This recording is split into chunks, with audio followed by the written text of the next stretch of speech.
Clock tower का रहस्य भाग 3।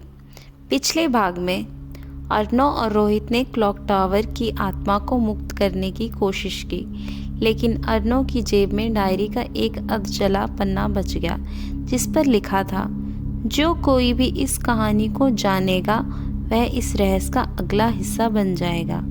अब सवाल यह था कि क्या सच में आत्मा मुक्त हो गई या यह रहस्य अभी भी जिंदा था।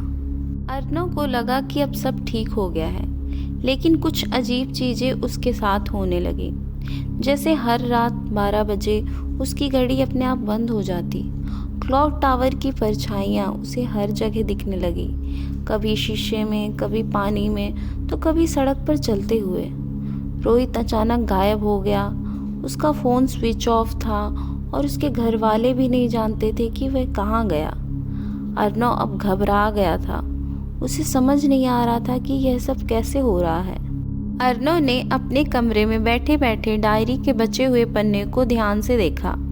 उस पर एक और संदेश लिखा था जो पहले नजर नहीं आया था।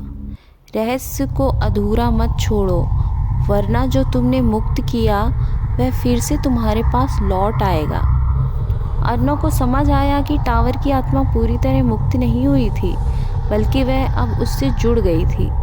अब सिर्फ एक ही रास्ता था, उसे वापस टावर जाना होगा और इस रहस्य को पूरी तरह ख़त्म करना होगा। अर्नव दोबारा रात के समय टावर पहुंचा। इस बार वहां अजीब सा सन्नाटा था। घड़ी के पेंडुलम की आवाज़ भी बंद थी। जैसे ही वह अंदर घुसा, दरवाज़ा अपने आप बंद हो गया। टावर में हल्की हल्की फुसफुसाहट गूंज रही थी। तुम फिर आ गए। अचानक जमीन से धुआं उठने लगा और वहीं अधजली शक्ल वाला आदमी सामने खड़ा था, लेकिन इस बार उसके साथ रोहित भी था। अर्नव चौंक गया। उसने देखा कि रोहित के चेहरे पर कोई भाव नहीं थे। उसकी आंखें सफ़ेद हो चुकी थी। अर्नव ने हिम्मत जुटाकर आत्मा से पूछा, तू कौन है और रोहित को क्यों ले गया? आत्मा जोर से हंसी और बोली, तुमने सोचा कि मुझे ख़त्म कर सकते हो? नहीं, यह घड़ी सिर्फ आत्माओं को मुक्त नहीं करती, ये उन्हें बांधती भी है। रोहित अब मेरा नया बंधन है।